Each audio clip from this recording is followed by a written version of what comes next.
تھوڑا انتظار کیا کہ ڈرامہ پورا انداز ہو.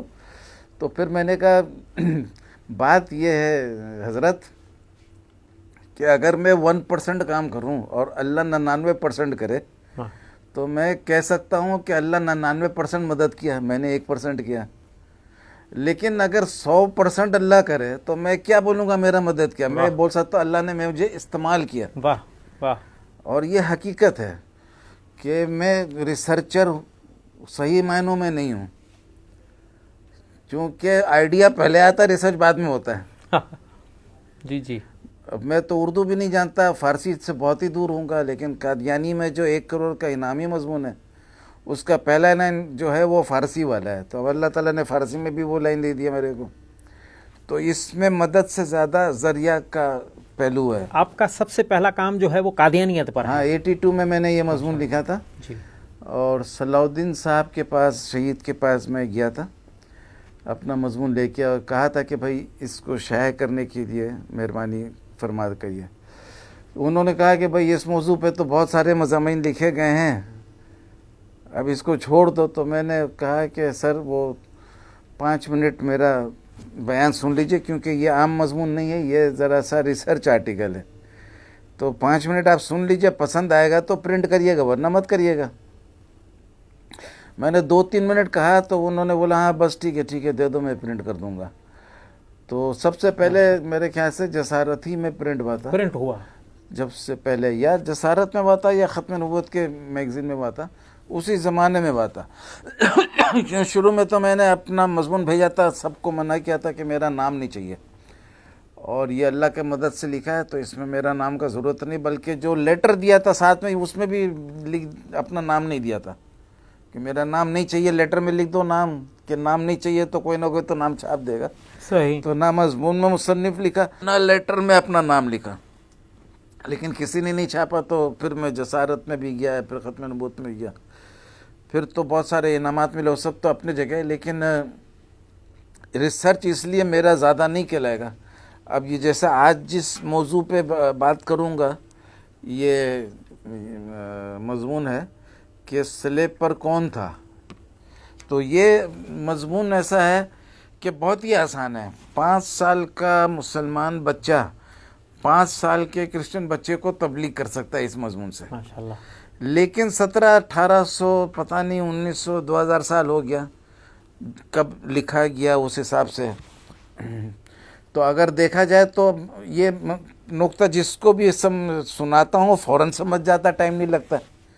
لیکن ملا کسی کو نہیں ملا میرے کو. اور میرا عادت بھی نہیں کہ پورا کتاب شروع سے آخر تک پڑھوں، بلکہ میں بولتے رہتا ہوں لوگوں کو کہ میں نہیں پڑھتا. اس میں کوئی شرم نہیں اختیار کرتا ہوں، کیونکہ نقطے اتنے مضبوط ہوتے ہیں کہ میں اپنا کمزوری بیان کروں تو اس میں میرے کو کوئی کمی نہیں پیش آتا ہے. تو اس لیے میں سب کو بولتا ہوں کہ میرا جو مضمون ہوتا ہے، میرا عادت ہے کہ میں شروع سے آخر تک بہت کم کتاب پڑھتا ہوں. چند کتاب زندگی میں پڑھا ہوں شروع سے آخر تک. لیکن جو بھی پڑھے ہیں وہ اس پر کوئی نہ کوئی نقطہ ضرور ملا ہے. نہیں، میرا دوسرا انداز ہوتا ہے. میں بولتا ہوں کہ جیسا ٹیلی فون کا کتاب ہے، نمبر کھوجنا ہے تو نکالتے ہیں، ڈکشنری کے جیسا وہ نام دیکھتے ہیں ادھر اور پھر بند کر کے رکھ دیتے ہیں. اتنا ہی مطالعہ کرتے ہیں نا. تو میں کتاب بھی لیتا ہوں تو اس میں نقطہ جو ڈھونڈنا ہے نا اس کے حساب سے چلتا ہوں. میرا کہنا ہے کہ پورا کتاب جو شروع سے آخر تک پڑھے اس کا وہ حال ہے. کرکٹ میچ میں اگر کوئی فیلڈر ہو، بال ادھر جا رہا ہے لیکن وہ پورے اسٹیڈیم میں بھاگے تو لوگ ہنسیں گے، تالی بھی بجائیں گے اس کے بھاگنے پر. کرکٹ کے ہنر پہ نہیں، اس کے کہ بہت ماہر فیلڈر ہے وہ نہیں، لیکن اس کی حرکت کے اوپر میں تالی بھی بجائیں گے اور ہنسی کا بھی اچھا خاصا آواز آئے گا. تو میں کتاب پوائنٹ کے ساتھ لے کے چلتا ہوں، اور پوائنٹ مل جاتا ہے تو کتاب کو پھر بند کر کے رکھ دیتا ہوں. لیکن جب پوائنٹ کا تلاش کرتا ہوں تو بھلے سالوں سال لگ جائے، وہ اس کے ہر نقطے کو دیکھ کے جب تک مطمئن نہیں ہوتا ہوں پیچھے لگا رہتا ہوں. الیاس ستار صاحب، کیا آپ بتا سکتے ہیں، جیسا کہ پہلے پروگرام میں بھی ہم نے کہا کہ صلیبی واقعے کو قرآن نے درست تو قرار دیا ہے، لیکن یہ کہا کہ مصلوب عیسیٰ علیہ السلام نہیں ہوئے تھے. اب اس موضوع پر بائبل اور قرآن میں کوئی تضاد پایا جاتا ہے؟ بالکل واضح تضاد ہے. کہ بائبل کہتا ہے عیسیٰ علیہ السلام مصلوب ہے جی اور اس میں فوت ہو گئے، اور قرآن کہتا ہے کہ مصلوب سرے سے وہی نہیں وہ. اور یہ موضوع ایسا ہے عیسیٰ علیہ السلام کے مصلوب ہونے کا، اس میں میرے بہت سارے مضامین ہیں اور انشاءاللہ آگے چل کے کریں گے. اور قادیانیت کا بھی جو اسی موضوع پہ تھا، اب تو یہ ہے کہ قادیانی کے آفیشیل ویب سائٹ میں میرے نقطے کو صحیح تسلیم کر کے پیش کیا، لیکن ایسا کیا گویا کہ ان کا پہلے سے یہ ایمان ہے، جس پہ میں نے ایک مضمون لکھا تھا قادیانی یوٹن. اور خوشی کی بات یہ ہے کہ لاہوری جماعت نے ایک ویب سائٹ میں میرے مضمون کو صحیح بولا اور مرزا غلام احمد کو غلط بولا. یہ مضمون صحیفہ الحدیث میں بھی پرنٹ ہوا ہے.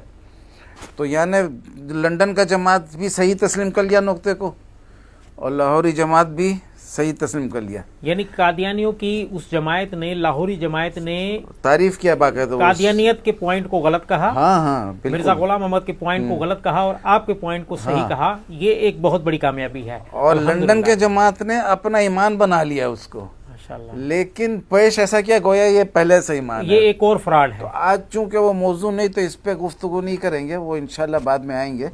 آج جو ایک موضوع ہے کہ بڑھاپے میں میرے کو ایک ایسے موضوع اللہ تعالیٰ نے فراہم کیا جس کو ایک 5 سال کا مسلمان بچہ 5 سال کے کرسچن کو بھی تبلیغ کر سکتا ہے. کس طرح سے؟ وہ اس طریقے سے کہ قرآن شریف میں لکھا ہے کہ عیسیٰ علیہ السلام مصلوب نہیں ہوئے تھے. اس کے الفاظ یہ ہیں، اعوذ باللہ من الشیطان الرجیم،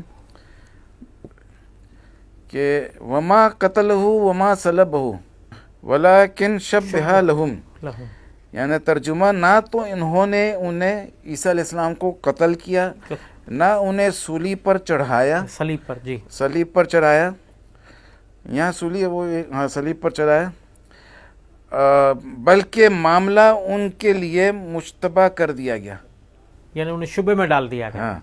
تو اب قرآن شریف تو یہ کہہ رہا ہے کہ شک میں ڈال دیا اور صلیب پر نہیں ڈالا. کرسچن بائبل بولتا ہے کہ وہ صلیب پر جان بھی دیے، وہ ڈالے گئے. جی. اب تیسرا ایک انجیل ہوتا ہے بارنبس کی انجیل. بارنبس کی انجیل میں یہ لکھا ہے کہ جب وہ جوڈس اسکاریٹ، انگلش میں بولتے ہیں یہودا اسکریوتی، جی، یہ غداری کیا تھا، حواری تھے، مسیح حواری تھا اور عیسیٰ علیہ السلام کا شاگردوں میں تھا.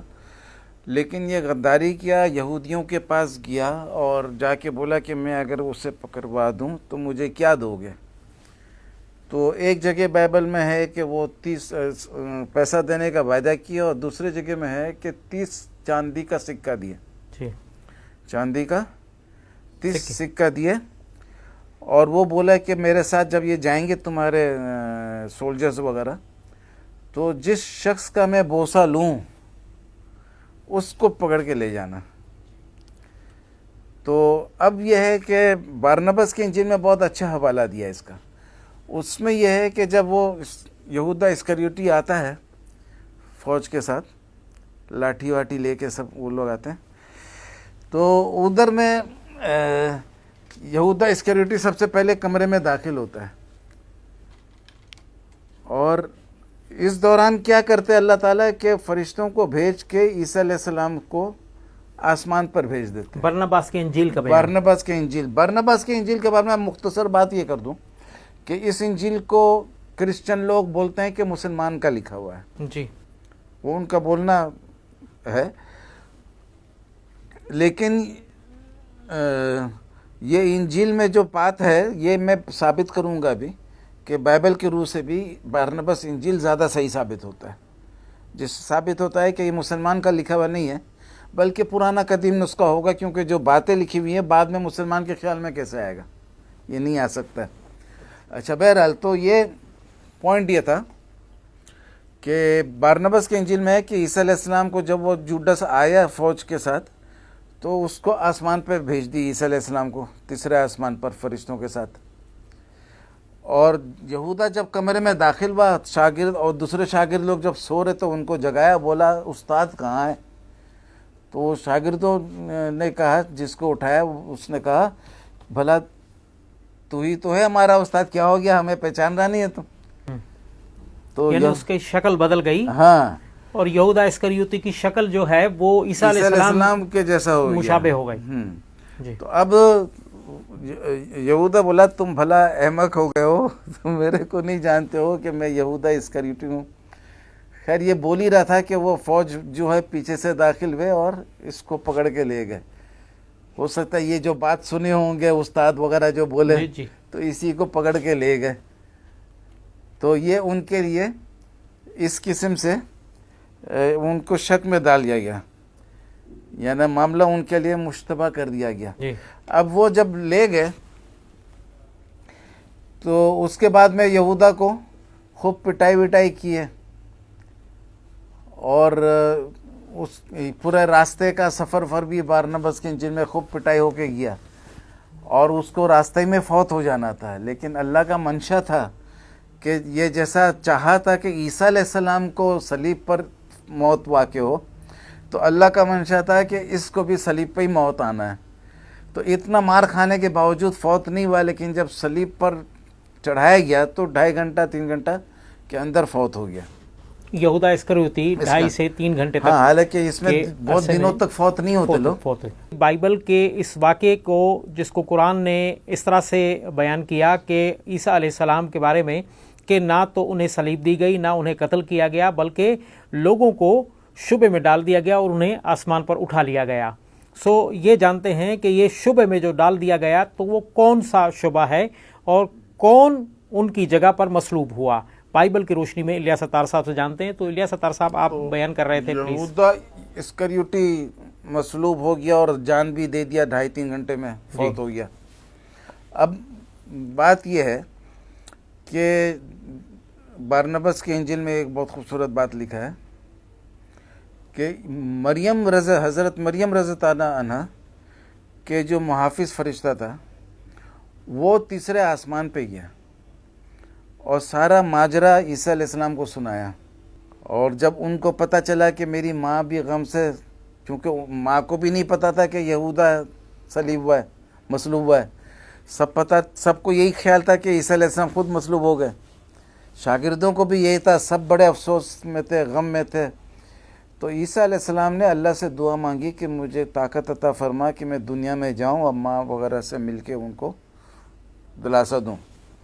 تو اللہ تعالیٰ نے ان کو واپس دنیا میں بھیجا اور 4 فرشتوں کے ساتھ بھیجا، اور یہ کہا کہ عیسیٰ علیہ السلام صرف ان کو نظر آئے جو لوگ ان پر ایمان لائے تھے، جو ایمان نہیں لائے تو ان کو نظر نہیں آئے۔ تو جب عیسیٰ علیہ السلام واپس آئے، ان کے ساتھ کھانا وانا بھی کھائے، ماں کے ساتھ اور اپنے شاگردوں کے ساتھ، اور ان کے درمیان رہے، اچھا خاصا ٹائم گزارے، میرے خیال سے کہیں لکھا ہے کہ 3 دن یا ایسا کچھ گزارے۔ تو 3 دن اگر گزارے تو اس کے بعد میں جب آسمان پہ واپس چلے گئے تو یہ لوگوں نے دیکھا کہ بی بی مریم رضی اللہ عنہا، شاگرد لوگ بہت غم میں تھے، اور اب خوشی کے ساتھ اعلان کرتے پھر رہے کہ مصلوب نہیں ہوا ہے ہمارا استاد، ہمارا بیٹا مصلوب نہیں ہوا ہے، میرا بیٹا مصلوب نہیں ہوا ہے، ہمارا استاد مصلوب نہیں ہوا ہے۔ تو پھر ایک ہلچل مچ گیا، تو پھر ساتھ میں یہ لوگ یہ بھی بولے کہ یہودا اسکریوتی مصلوب ہوا ہے۔ تو اب جن کا منشا یہ تھا کہ عیسیٰ علیہ السلام کو مصلوب کرنا ضروری ہے، تو وہ یہ دیکھیں کہ بھئی یہ افواہ تو پھیل رہا ہے کہ وہ مصلوب نہیں ہوئے عیسیٰ علیہ السلام، اور یہودا مصلوب ہوا، اور یہودا اتنا اہم شاگردوں میں تھا اور اب دنیا میں نظر نہیں آ رہا ہے، تو یہ معاملہ تو اور بھی مشکل ہو جائے گا۔ لوگ بولیں گے نظر نہیں آیا تو واقعی میں وہی مصلوب ہوا ہے، یہی بولیں گے نا، بالکل، کیونکہ نظر کیوں نہیں آ رہا ہے پھر؟ جی اگر مصلوب نہیں ہوا ہے تو بائبل کے روشنی سے اس کو دنیا میں موجود رہنا چاہیے۔ بارنباس کے انجیل سے چونکہ وہ مصلوب ہو گیا تھا تو دنیا سے غائب ہو گیا، اور قرآن کے روشنی میں بھی دنیا سے غائب ہو جائے گا، کیونکہ عیسیٰ علیہ السلام کا اللہ بول رہے مصلوب نہیں ہوا، اور صلیبی واقعہ ہوا تو کون مصلوب ہوا؟ تو چلو اسکریوتی اگر مصلوب ہو گیا تو وہ قرآن کے روشنی میں بھی ایک حساب سے دنیا سے غائب ہو گیا. لیکن بائبل تو کلیئر کہہ رہا ہے کہ عیسیٰ علیہ السلام مصلوب ہے. تو پھر اسکریوٹی گیا کہاں؟ جی. تو اس کمی کو پورا کرنے کے لیے کہ اسکریوٹو مصلوب نہیں ہوا, یہودا اسکریوتی, اسکاریٹ جو ہے مصلوب نہیں ہوا, اس کمی کو پورا کرنے کے لیے کیا کیے بھائی لوگ کہ اسکریوٹی کو دنیا ہی میں زندہ رکھے صلیبی واقعات کے بعد, تاکہ پتہ چلے کہ وہ مصلوب نہیں ہوا. اور چونکہ پھر اس کے بعد اس کا حرکت دنیا میں نظر نہیں آتا رہا تھا, تو فوراً مارنے کا بھی پروگرام بنا دیا کہ اس کو فوراً دنیا سے غائب بھی کر دو, نہ رہے بانس نہ بجے بانسری. کہ پہلے تو مصلوب نہیں کرایا, اب دنیا میں موجود بھی بنا دیا, اب موجود کے بعد ہے نہیں تو کیا کرے, اس کو مار ڈالو.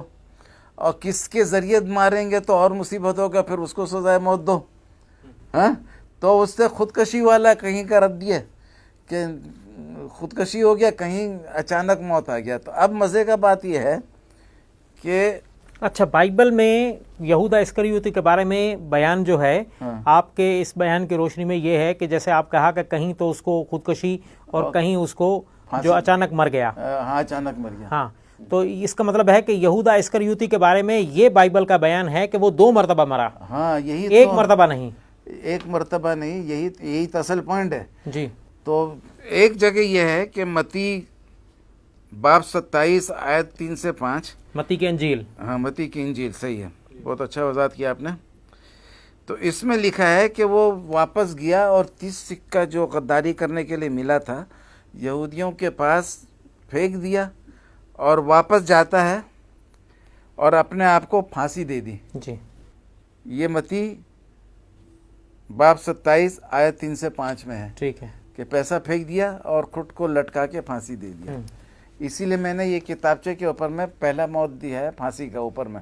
جی. اور نیچے والا اب جو سنا رہا ہوں یہ اعمال باب 1 آیت نمبر 18 اور 19 میں ہے کہ وہ جو پیسہ ملا تھا, یہ بھی ایک تضاد دیکھیں, پیسہ ملا تھا واپس نہیں کیا بلکہ اس سے ایک کھیت خریدا. یعنی یہ جو دوسری کتاب ہے رسولوں کے اعمال کی کتاب, مشہور ترین کتاب بائبل کی, اسی بائبل میں ہے, نئے عہد نامے کی. جی, نئے عہد نامہ کا جو بائبل ہم کرسچن کے ہاتھ میں دیکھتے ہیں, جی, اس کا ابتدا ہے تورات, اس کے بیچ میں زبور اور بھی کتابیں ہیں, جی, اور آخر میں گوسپل آتا ہے جس کو انجیل بولتے ہیں. ہم لوگ غلط فہمی سے انجیل کو بائبل بولتے ہیں. بائبل ہر مقدس کتاب کو بولتے ہیں, قرآن کو مسلم بائبل بولتے ہیں ڈکشنری میں. تو یہ جو انجیل یعنی گوسپل جیسا ختم ہوتا ہے تو رسولوں کے اعمال شروع ہوتا ہے, یہ بائبل کا حصہ ہے باقاعدہ. جی, جی. تو اس میں لکھا ہوا ہے باب 1 18 اور 19 نمبر آیت میں کہ وہ جو پیسہ ملا تھا, یہ بھی ایک تضاد ہے کہ وہاں پھینک دیتا ہے, لیکن اس در لکھ رہا ہے پھینکا نہیں بلکہ یہ پیسے سے ایک کھیت خریدا. کھیت خرید کے اور ادھر میں جب جاتا ہے تو منہ کے بل گرتا ہے, پیٹ پھٹ جاتا ہے, اتریاں نکل جاتی ہے اور فوت ہو جاتا ہے. یعنی متی کہہ رہا ہے کہ اس نے پیسے پھینک دیے تھے, اس نے لیے نہیں تھے, اور خودکشی کر لی تھی دل برداشتہ ہو کر. لیکن اعمال کا مصنف لکھتا ہے کہ اس نے پیسے لیے تھے, ان سے کھیت بھی خریدا, خریداری بھی کی, پھر اسی کھیت میں گر کر مر گیا. بہت بڑا تضاد, بہت بڑا تضاد. بلکہ ایک اور بھی مزے کا بات یہ ہے کہ ایک جگہ لکھا ہوا ہے کہ جب وہ جاتا غداری کرنے کا آفر دیتا ہے نا یہودیوں کو, ایک جگہ لکھا ہے کہ پیسہ مل جاتا ہے اور دوسرے جگہ لکھا ہے کہ پیسہ دینے کا وعدہ ہوتا ہے. ایک تضاد یہ, دوسرا تضاد پیسہ پھینک دیتا ہے, تیسرا کھیت خرید لیتا ہے, اور تیسرا ہے کہ وہ پھانسی اپنے آپ کو دے دیتا ہے, اور چوتھا ہے کہ وہ کھیت میں گر کے مر جاتا ہے. میرا سوال یہ ہے کہ دنیا کے واحد کتاب ہے یہ جو کرسچن کے ہاتھ میں بائبل ہوتا ہے, جس نیا عہد نامہ خاص طور یعنی پر. بائبل نئے عہد میں تو ہے لیکن بائبل کے اندر ہی ہے. جی. تو کرسچن بائبل واحد کتاب ہے جس میں ایک آدمی کو 2 موت دیا گیا ہے. زبردست. ورنہ کوئی ایک عام آدمی یا سیاستدان بھی آج تک ایک کتاب ایسا نہیں لکھا ہے جس میں ایک آدمی کو 2 موت دکھایا ہو. شاندار. ہاں, عیسیٰ علیہ السلام کے ٹائم میں 2 موت ہوتی تھی, لیکن وہ جس مردے کو زندہ کرتے تھے وہ دوبارہ مرتا تھا. زندگی بھی دو ہوتی تھی. جی جی.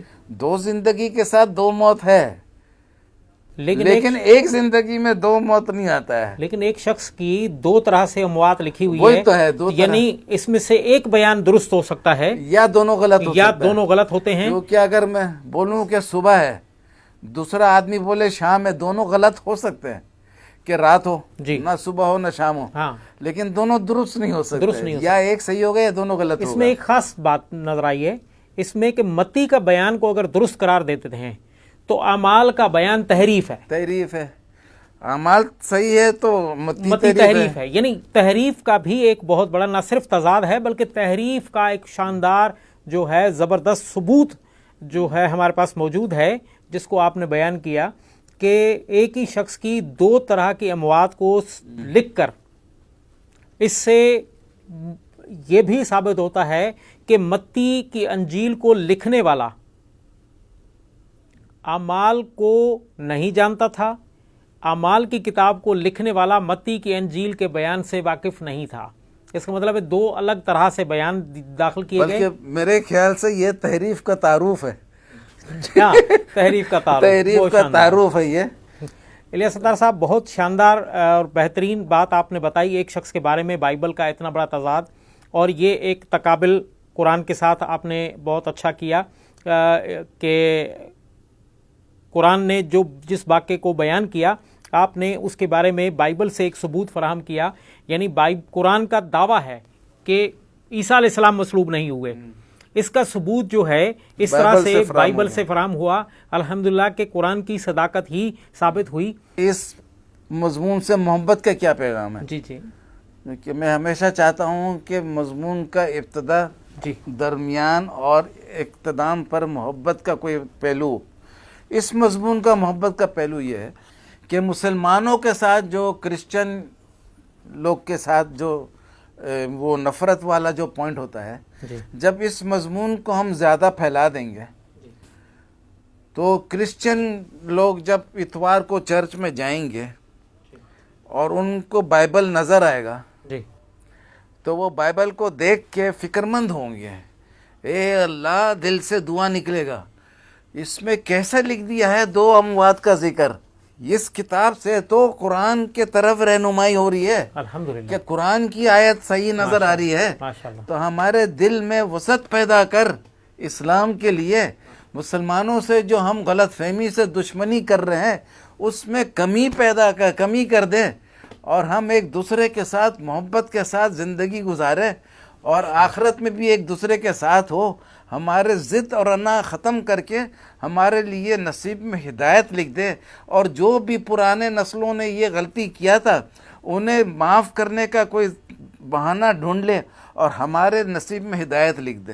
ناظرین, الیاس ستار صاحب نے جو آخری الفاظ جو کہے ہیں وہ اصل میں ان کے دل کی دعا ہے, ان کے دل کی آواز ہے کہ اللہ وہ دن لائے کہ دیگر اقوام, دیگر مذاہب کے لوگ ان باتوں کو سوچیں, اس پر غور کریں, قرآن کے بیانات پر, قرآن کی تعلیم پر غور و فکر کریں, اور ان کے اندر سے یہ آواز اور یہ دعائیں نکلیں اور وہ اسلام کی طرف راغب ہوں اور اپنے باطل ادیان اور مذاہب کو چھوڑ کر اسلام کی حقانیت اور اسلام کی سچائی اور اسلام کے پروں کے نیچے آ کر پناہ حاصل کریں اور فلاح کی زندگی حاصل کریں. ہمارے پروگرام کا وقت ختم ہوا. انشاءاللہ اگلے پروگرام میں انہی موضوعات کے ساتھ, تقابل ادیان کے موضوع کے ساتھ ہم اپنے مہمانوں کے ساتھ حاضر خدمت ہوں گے. تب تک کے لیے اجازت چاہتے ہیں. اللہ حافظ.